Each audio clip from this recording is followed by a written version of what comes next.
भा सिंधी असीं बि सिंध में तरक़ी चाहियूं था, सदा स्कूलनि में अॿोझ थी गुज़ारियो आहे, हाणे ज़माने सां गॾु असीं बि हलणु चाहियूं था। अदा पोइ मूं मने कई आहे छा? आऊं बि इहो ई त चवां थो त दुनिया सां गॾु हलो, पर असीं छा पिया कयूं ऐं असां सां छा पियो थिए, इन खे बि सम्झण जी कोशिशि कयो। टुकरनि में विराइजी नफ़रतनि खे परवान चाढ़े, हक़ ते गोॾा खोड़े ख़ैरात ते साह चढ़ण सां जेकॾहिं तरक़ी थिए थी त पोइ भली ज़ोर ॾियो। न था, मुंहिंजो मतिलबु आहे त असीं बि हुकूमती मंसूबनि मां फ़ाइदो वठी सघूं था न। जे मिसाल थरपारकर में थर कोयल जो मंसूबो आहे, छा उते जे माण्हुनि लाइ ही मंसूबो फ़ाइदेमंद साबित नथो थी सघे?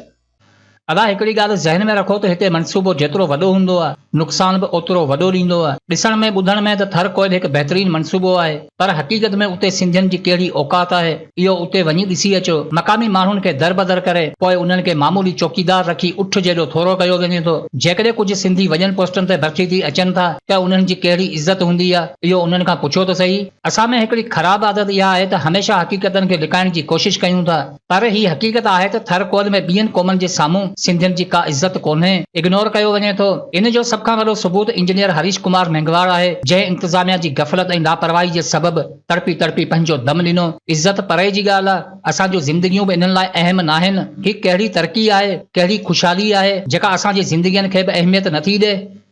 अदा छा थियो हिन भाउ सां, थोरी तफ़सील ॿुधाए।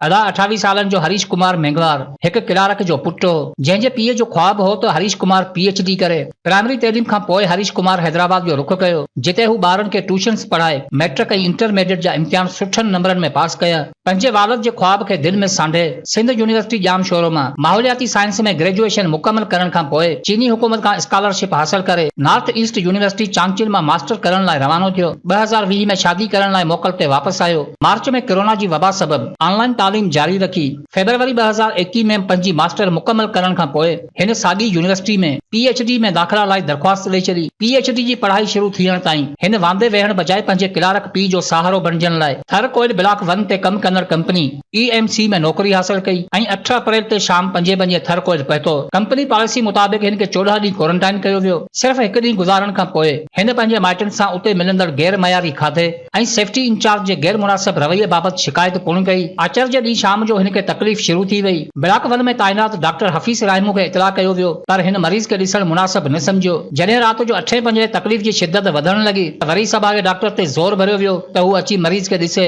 पर डॉक्टर साहिब पाण अचण बजाए हिकु गैर तजुर्बेकार डिस्पेंसर खे मोकिले छॾियो, जंहिं सिर्फ़ हिकु टेबलेट ॾेई आराम करण जो चई रवानो थी वियो। तबियत में बिगाड़ ॾिसी हिकु दफ़ो ॿीहर डॉक्टर खे मिनतूं कयूं वियूं, पर डॉक्टर साहिब इहो ई चयो त ही वक़्तु मुंहिंजे निंड करण जो आहे। हालत ॾिसो। जॾहिं सेफ्टी ऑफिसर नज़ीर पली एम्बुलेंस ॾियण लाइ कंपनी खे चयो त पोइ ख़बर पई त एम्बुलेंस जो ड्राइवर ई मौजूद न आहे। पोइ बि शाबस हुजे इन खे जो फील्ड जी गाॾी ते हरीश कुमार खे खणी इस्लाम कोट पहुतो, जिते डॉक्टरनि ॿुधायो त हरीश कुमार फौत थी वियो आहे। ही आहे असांजो मेगा प्रोजेक्ट जंहिंसां थरपारकर तरक़ी कंदो, जिते हिकु इंसान शाम जो 5 बजे खां राति 12 बजे ताईं ज़िंदगी जी जंग विढ़ंदो रहियो, तड़पंदो रहियो, पुकारींदो रहियो, पर खरबनि जी माजियत रखंदड़ हिन प्रोजेक्ट वटि एतिरी सहूलियत न हुई जो बर वक़्तु हरीश कुमार खे अस्पताल पहुचाए हिन मासूम जी ज़िंदगी खे बचाए सघे हा। हमेशह असांखे इहो ई तानो मिले थो त सिंधी महिनत कोन था कनि। छा हरीश कुमार पंहिंजी ज़िंदगी में महिनत कोन कई? ॿारनि खे ट्यूशन्स पढ़ाए मैट्रिक जो इम्तिहान ॾियण वारो PhD ताईं पहुचे थो। छा इहा महिनत कोन्हे? ऐं इन महिनत इन हौसले जे एवज़ असांजे समाज ऐं असांजी रियासत हिन खे छा ॾिनो? बेरहमी जो मौत। हा यार, इहो वाक़ियो शायदि असेंबली ताईं वञी पहुतो, पोइ छा अञा ताईं इंसाफ़ कोन मिलियो? कहिड़ो इंसाफ़ अदा?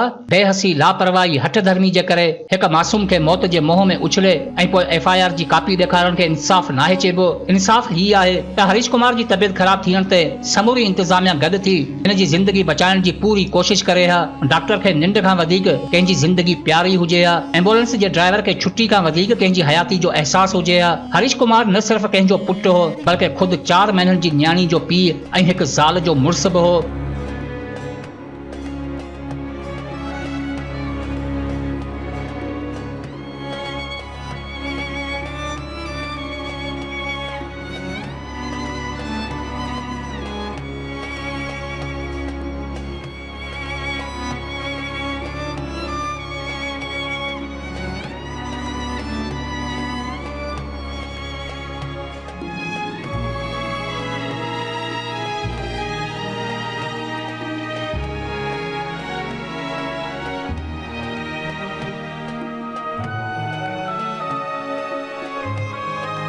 आख़िर कहिड़ो ॾोह इन ग़रीबनि जो इन्हनि जी लापरवाही एतिरियूं ज़िंदगियूं तबाह करे छॾियूं, वालिदैन जे दिलनि में ॾार विझी, ज़ाल जे मथे जो सिंदूर ढाहे 4 महीननि जी मासूम न्याणी खे हमेशा लाइ यतीम करे छॾियो। ऐं कहिड़े इंसाफ़ जी ॻाल्हि कयो था, हिते जवाबदार खां वधीक ज़लील फरियादी थींदो आहे। हरीश जा माइट बि जवान पुट जी मौत जो ॾुख खणी अॼु दर दर धिका खाईंदा रहनि था। इन क़तल जी जांच लाइ डीसी थरपारकर मोहम्मद नवाज़ सोहो, जेका एसी इस्लाम कोर्ट समीउल्लाह संजराणी जी अॻवानी हेठि कमेटी जोड़ी हुई, 1 महीनो गुज़री वियो पर उन कमेटी खां अञा रिपोर्ट ई पेश कोन थी। सो इहे इंसाफ़ कंदा ऐं दुनिया ॾिसंदी। असीं सभु ॼाणूं था त हिते कहिड़ो इंसाफ़ थींदो। बसि दर्दनि खे लिकाए गमनि जूं यादूं खणी पंजनि जी भलाई लाइ रज़ा जो ढुक भरणो पवंदो आहे। हीअ आहे असांजे समाज जी तल्ख़ हक़ीक़त। अहिड़ा केतिरा ई क़तल अॼु बि क़बरनि मां पंहिंजी बेवसी जो दाहूं कनि था त असांजे खून सां इंसाफ़ कयो ऐं असां मकारी जा ॻोढ़ा ॻाड़े कफ़न जा दाग धोअण जी कोशिश कयूं था। अहिड़ी दहशत ऐं वहशत हेठि फिरौन बि मज़लूम लॻनि था। यज़ीदनि जी औलाद पाले जेको वेर वजूद सां रखियो आहे, इहो वक़्तु ॿुधाईंदो त असां कहिड़ो कहर कयो आहे। ॻाल्हि सिर्फ़ हरीश कुमार जी नाहे, हिते पूरो नसल इन पीढ़ा में पीढ़ियो वियो आहे। असांजे ज़िंदगियुनि सां रांदि खेॾी असांजे वजूद सां मज़ाक कयो वियो आहे। असांजे नसलनि जी लताड़ हले थी,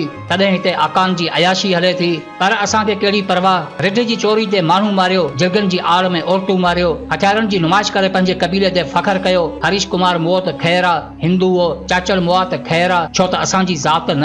हू चांडियो आहे, हू मंगसी आहे, हू सियाल आहे, हू वसाण आहे। अकल जा अकाबर मुओ केर बि, पर नुक़सान त क़ौम जो आहे। यादि रखो त क़ौम में ई असांजी इज़त आहे। छाजो कबीलो, छाजी ज़ात। सॾायो सिंधी था, फ़ख्र ज़ातुनि ते कयो था। कहिड़े मुंहं सां चऊं त सिंधी क़ौम ते ज़ुल्म आहे? असां त कबीलनि में जीऊं पिया, क़ौम किथे आहे? हक़ीक़तनि खे तस्लीम कयो, न त यकीन कयो अहिड़ा तबाह थींदा जो कफ़न बि लिबास लॻंदा। साज़िशूं सम्झो, हालतनि खे परखो। ही धरती कबीलनि जी नाहे बल्कि क़ौम जी आहे। ख़तम कयो पंहिंजी अना खे। लख इख़्तिलाफ़ सही, पर क़ौम जे करे हिक ॿिए खे बर्दाश्त करणो आहे। ज़हन में रहे त असांजे हालतुनि खे असीं बदिलाए सघूं था। तव्हांजा मुर्शिद, तव्हांजा वॾेरा, तव्हांजा भोता, तव्हांजा आका, इन्हनि में इहा सघ हुजे आहे त 73 सालनि जी तारीख़ सिर्फ़ महरूमी न लिखे आहे। चपनि ते मुस्कुराहट आणण सां दिलनि जा सूर ख़तम न आहिनि थींदा। मूंखे ख़बर आहे त हिते केरु केतिरो ख़ुशि आहे। बक़ौल शाइर, डिघा दर्द साथी सफ़र जा संभाले, ज़माने अॻियां पिया मिड़ी मुस्कुरायूं। हीअ आहे असांजी हक़ीक़त। हर दिल दर्द जो तलहा, हर वजूद बेवसी जो बाज़ार आहे। बसि हिक ॿिए खे ॾेखारण लाइ मुस्कुराहट जो मेकअप करे दर्दनि खे संवारण जी कोशिश कयूं था।